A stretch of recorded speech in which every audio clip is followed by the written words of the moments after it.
Frankenstein is a 1931 horror film directed by James Whale and starring Colin Clive in the starring role and Boris Karloff as the monster. Although not very faithful to the source material, it still manages to retain at least some of the themes prevalent in the novel. Anyway, let's start the review. The plot of Frankenstein revolves around a young doctor named Henry Frankenstein, played by Clive.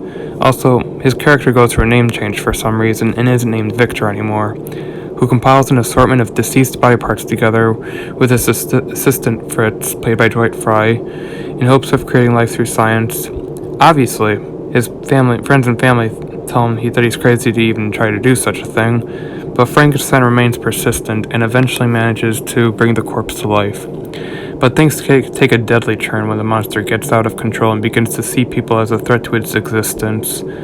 So obviously, this adaptation isn't the most faithful one. For starters, in the novel, you get to know Frankenstein a little better, as well as what his home life is like, as well as his relationship with his family, which ultimately makes their deaths so much more impactful. Also, you don't get to see the creature until I'd say about maybe 50 pages into the story, and then you don't read about the creature until about 3 pages later, where it finally confronts Victor and explains to him the consequences of his abandonment, along with him not taking responsibility for what he created, as well as the constant loneliness that endlessly tormented it into insanity. And the creature ends up learning to talk and then eventually to feel, which only makes the creature more sympathetic since it has had no human interaction and therefore no way of confronting these feelings that were brought up because of its loneliness and whatnot.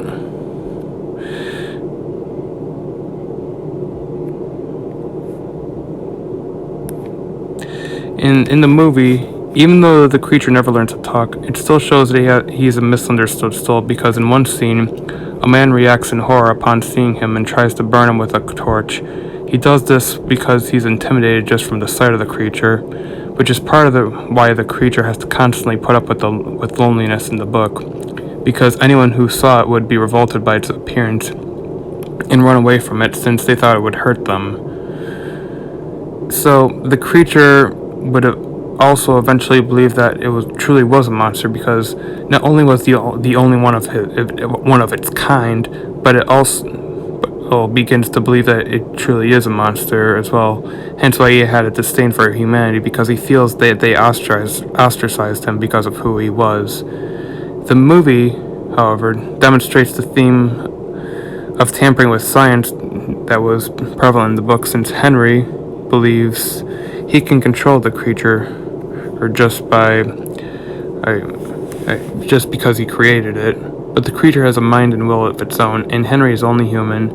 He isn't above his creation and is still mortal. And when the creature begins to kill people, it serves as a reminder that he isn't as powerful as he thinks. I give plot a B+. Next is acting, and Colin Clive was easily the best part of this feature, next to Boris Karloff. Seeing him get into the role of Frankenstein was phenomenal, because he just goes over the top with it.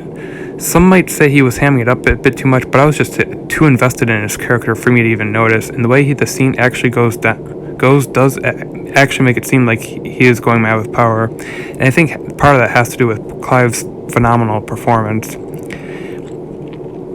Damn, my mouth is dry. I need to drink some water after this. And of course, Boris Karloff does a pretty good job with as the monster. It obviously doesn't have many lines, but the way he portrays the creature, such as his movements as well as the grunts it makes, ultimately give the illusion that what you are seeing truly is an undead creature of science. I give acting an A+. Finally, directing. James Whale did a fairly decent job of stringing the story along and making it pace fairly well. Sure, it might be a little slow to start since you don't see the creature for a good majority of the film, but James still does a good job of building tension, since all throughout the film, Frankenstein constantly rambles about how he wants to find a way to reanimate life, and we see occasional glimpses of its experiment, so this gets the viewer curious and ultimately wanting to see where the hell he is going with all this. And with all this, and we eventually become as crazy as he is because we want to see him create this thing. We want to see him bring life to this creation and ultimately see a monster being born before our eyes. Also, because you don't see the creature for some time, it helps with the creepiness factor since, like with the Wolfman and Jaws, it helps to build up to its ultimate reveal. I give directing an A-. Overall, Frankenstein is a fun film to watch, but even more fun to interpret and ponder on. One of the best parts of the movie is probably all the different allegories and themes prevalent throughout, which was also probably the best part of the novel as well, which should provide more than enough material for people to discuss this with their friends long after the feature is over.